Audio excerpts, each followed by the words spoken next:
եկեղեցու հետ կապված մեկ հստակ բան կա, ակնհայտ է, որ իշխանության գործողությունները Փաշինյանի ղեկավարությամբ բացարձակ ապօրինի են։ Դրանք որևէ քննարկման էլ անգամ ենթակա չեն։ Այստեղ բացարձակ քաղաքական հովանավորությամբ, պաշտոնական լիազորությունների ազդեցությունն օգտագործելով տեղի է ունենում process եւ դրանք կառուցված են մի քանի կեղծիքների շուրջ։ Կեղծիքներից մեկն այն է, որ հայոց եկեղեցին եկեղեցականներին կամ եկեղեցականները չեն, ինչը բացարձակ ապատեղեկություն է եւ այս անօրինական գործողությունների շղարշներից մեկը, որովհետեւ եկեղեցի նախ եւ առաջ հոգեվորականներն են, կան եւս մեկ կեղծիք, որ նա այդ քայլը անում է որպես եկեղեցու հետևորդ, այն էլ հավատավոր հետևորդ։ Սա նույնպես բացարձակ ապօրինի պնդում է, որովհետև նա Հայաստանի Հանրապետության վարչապետի պաշտոնն է զբաղեցնում, ունի կոնկրետ լիազորություններ, հետևաբար պարտավոր է ղեկավարվել այդ լիազորությունով, իրավունք չունի դրանցից որևէ այսպես կետ անգամ դուրս գալու, իսկ այն թե ինչ է զգում, ինչ խորամանկ արտահայտությունների ներքո է թաքնվում, դրանք օրենքը ընդհանրապես չի ընդունում, ավելին դրանք քրեորեն պատժելի արարքներ են եւ այն ինչ հիմա նա անում է նրա ղեկավարությամբ Հայաստանի Հանրապետության քրեական օրենսգրքի կոնկրետ հանցակազմերով նախատեսված արարքներ են։ Սրանք օրենքում հստակ նախատեսված են։ Պարոն Թաթյան, եթե ասենք օրենքը չի գործում, ես մեջ բերեմ Սահմանադրության հայտնի հոդվածները մեզ դիտողների համար, Հայաստանի Հանրապետությունում երաշխավորվում է կրոնական կազմակերպությունների գործունեության ազատությունը։ Կրոնական կազմակերպություններն անջատ են պետությունից։ Հայաստանի Հանրապետությունը ճանաչում է Հայաստանյայից առաքելական Սուրբ եկեղեցու որպես ազգային եկեղեցու բացառիկ առաքելությունը հայ ժողովրդի հոգևոր կյանքում եւ այլն, եւ վերջում Սուրբ եկեղեցու հարաբերությունները կարող են կարգավորվել օրենքով պետություն եկեղեցի հարաբերությունները։ Եթե տեսնում ենք այս բոլոր դրույթներում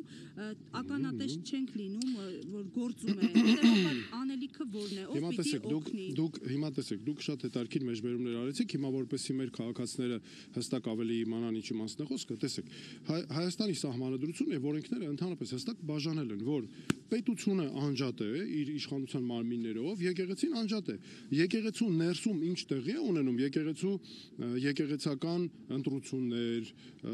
բարձրաստիճան հոգևորականների նշանակում, ձեռնադրում, կարգալույծ անելու հարցեր եւ այլն, դրանք հայոց առաքելական եկեղեցու ներքին գործն է եւ մեր օրենքը սահմանել է, որ այդ բոլոր հարցերին պետությունը իրավունք չունի խառնվել, ավելին պետությունը ճանաչում է ինքնուրույնությունը եկեղեցու, ինքնավարությունը եւ եկեղեցին գտնվում է պետության պաշտպանության ներքո։ Հիմա տեսեք ինչ է ստացվում,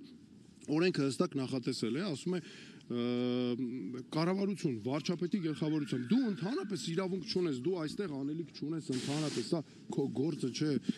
եթե հանգարց դու փորձես խառնվել, դա օրենքի խախտում է, պատահական չէ, որ ծեսի կատարմանը խոչընդոտելը հանցագործություն է, եւ գիտեք, այստեղ մի բան էլ կա, նա այս ամբողջ process-ով ոտնահարում է խղճի ազատությունը մարդկանց, կրոնի ազատությունը, հիմա հոգեվորականներ կան, որ օրինակ ես Հովանավանքի եկեղեցիում մարդիկ կան, ուզում են գնան հաղորդություն ստանան կրոնական ծեսերի մասնակցեն, ինչ է նշանակում կառավարության ղեկավարի գլխավորությամբ, հովանավորությամբ քաղաքական process է։ Քաղաքական process-ը բերել են եկեղեցու մեջ են տեղափոխվել։ Դրա համար սա այս քաղաքականությունը սև ու սպիտակը եկեղեցի բերելու քաղաքականությունը եւ տեսեք ինչ է լինում, չէ՞։ Մի հատ հələ դուք տեսեք այսպես կեղծ լինելու աստիճանը։ Ասում է բանը Ստեփան Ասատրյանի հետ կապված, ասում եք նա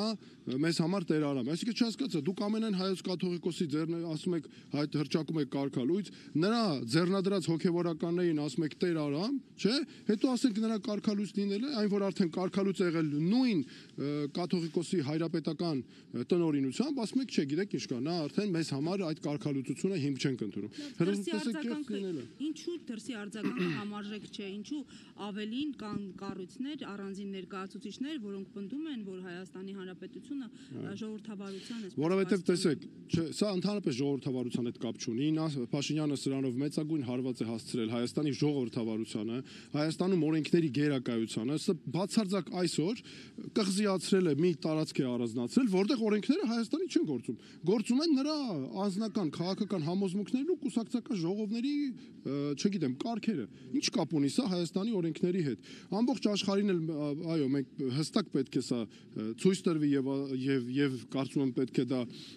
եւ դա շատ հստակ է, որ սա ինչ կապ ունի ժողովրդավարության հետ։ Թե մարդ ուզուրպացրել է, յուրացրել է Հայաստանի բոլոր պետական մարմինների լիազորությունները, զբաղված է հանցավոր արարքներ հովանավորելով։ Այստեղ ինչ կարող է լինել ժողովրդավարության մասին խոսքը։ Բացառված է արձագանքը, դրսի արձագանքը, երբ առաջ մինչև 2018 որովհետև զբաղված է ԿՊ-ն, զբաղված է կեղծիքներ տարածելով, սա մենք գործ ունենք անձնիշխանության եւ կուսակցապետության հետ, սա այդ անձնիշխանության ու կուսակցապետության բարիքներն են, այն ինչ որ մենք տենում ենք եւ գնալով շատ ավելի է վատանալու, որովհետեւ նրանք դա այս բոլոր հարցերը իրենց կուսակցական միայն ժողովներում են լուծում եւ անձնիշխանության հարցեր են մենակ դարձել ու ամբողջ աշխարհին էլ կեղծիքներ տարածելու են զբաղված, որը մենք չպետք է թույլ տանք եւ մենք պետք է հստակ ցույց տանք, որ գիտեք ինչ կա, այս ամեն ինչ կա, սրանք պարզապես մեր երկրի օրենսդրությամբ նախատեսված բոլոր օրենքների խախտում է, սա հայոց ինքնության հենասյուների դեմ է ուղղված։ Տեսեք, ախր ստեղ մի կարևոր բան կա։ Հիմա մենք մեր պետության համար մենք պետք է հոգ տանենք։ Մենք պետքա պաշտպանենք։ Հիմա դուք եկել ընկել ենք ասում ենք մյուս կողմից էլ, հա կարևոր է աշխարհի արձագանքը, բայց մեծ հաշվով մեր պետականության մասին մենք պետք է հոգ տանենք։ Տեսեք, նա ինչ է ասում, նա ինչ է անում, բաժանել են մարդկանց իրար մեջ, նորից թշնամացնում են։ Հիմա անցել են մեր պետականության համար ամենավտանգավոր մասին, չէ՞։ Հոգևորը գործող հոգևորականների են գտնում, նրանց միջոցով սադրում են, մարդկանց իրար դեմ են հանել, հələ նայեք, բաժանվել են խմբերի, հովանամանքը դարձել են իրենց ինչ-որ մի հատ միջնաբերդ են դարձրել, ինչ են արել, պայքարում են հայ ժողովրդի դեմ, պայքարում են հայոց պետականության դեմ։ Տեսեք ինչ է, մենք ժողովուրդ ջան, մենք մեզ թշնամի չենք, մենք մի ժողովուրդ ենք, մենք հայ հասարակությունն ենք, մեր բոլոր քաղաքացիներով, մեր բոլոր ընկերներով, մենք ո՞նց կարող ենք իրար նկատմամբ այսպես վերաբերվել։ Իսկ դա ինչի է այս մարդ անում, որովհետև իրեն դա պետք է իշխանություն պահպանելու եւ ամենակարևորը ադրբեջանական պահանջները կատարելու համար։ Այս ամենը ադրբեջանական պահանջների կատարման ուղիղ, այսպես գրավականն է, նա դրանով ցույց է տալի ավելի, այսպես ցույց է տալի, թե ինչ աստիճան է պատրաստ ընդունակ կատարելու պահանջները։ Հələ եկեք օրերով համեմատենք Փաշինյան, Փաշազադե, այս Փաշինյան, Փաշազադե գործում են իրար թև թիկունք տված։ Տեսեք, իրար թև, չէ, ասենք մեկը մի բան է անում, այս մյուսը կրկնում է։ Այս մեկը մի բան է անում, ստեղծում են իրենց ղազիատները, այստեղ սկսում է սաստկանում է աշխատանքը։ Այսինքն փաստերով ենք մենք խոսում եւ հետո երբ անդրադառնում ենք արդեն կոնկրետ գործողություններին, ստացվում է ամբողջը համընկնում է։ Տեսեք ինչ է կատարվում։ Նրանք ամբողջ աշխարհին գնում են, քարոզում են, ասում են հայոց եկեղեցին պատերազմի քարոզիչ է, 5-րդ չարասյուն է, թշնամական կառույց է, պետք է պայքարենք։ Նույն բանը թշնամական վերաբերմունք է սերմանվում այստեղ։ Այստեղ տեսեք ոչ միայն եկեղեցու նկատմամբ է ատելություն սերմանում, ժողովուրդը մեր ժողովրդի տարբեր մասերի իրար դեմ են հանել, մարդիկ կռվում են իրար հետ, տեսեք հովանամանքի մեր քաղաքացիները, չէ՞ որ այնտեղ որ գնում են, տեսեք իրանք մենք իրենց հետ աշխատում ենք, տարբեր իրեր տեսնում ենք, մենք մի հասարակություն ենք, սենց ընկել ենք բաժան եղած, ինչքան մենք այսպես մեզ տրոհեն, այնքան մենք ավելի ենք թուլանալու, հասկանում եք։ Այսօր վարչապետը կրկին կոչով դիմել է հավատացյալներին, մեջբերում եմ ասել է, որ Մայրաթոր Սուրբ Էջմիածինը կտրիչ Ներսիսյանից եւ նրա խմբակից ազատելուց առաջ պետք է հոգեվոր եւ բարոյական իմաստով արժանի լինենք մեր սրբության սրբոցին։ Սրանք անօրինական արարքներ են, ապօրինի արարքների կոչ է, ես կոչ եմ անում մեր ժողովրդին, որպեսզի չտրվեն սադրանքների, նրանք չներգրավեն որևէ նման ապօրինի արարքների, սա պատասխանատվություն առաջացնող, անգամ քրեական պատիժ ենթադրող, անգամ որ հենց քրեական պատիժ ենթադրող արարքներ են, այնպես որ ես դիմում եմ մեր հասարակությանը, որպեսզի այն նման սադրիչ արտահայտությունների հանգարց այսպես դուրս չտան եւ մեր ամենակարևորներից, մեր իրավապահ մարմիններին եմ ես դիմում։ Ժողովուրդ ջան, տղերք, ձեզ օգտագործում են կոնկրետ քաղաքական շահեր բավարարելու համար։ Մեր պետականության դեմ են աշխատում ձեզ օգտագործելով։ Դուք ուսադիրներ ունեք, դուք բարձրակարգ ծառայություն եք անցել, մեր պետության համար եք պայքարել։ Ձեր ծառայակից տղաները, ընկերները, ես ինքս եմ տեսել ինչպես են զենքը ձեռքին կռվում,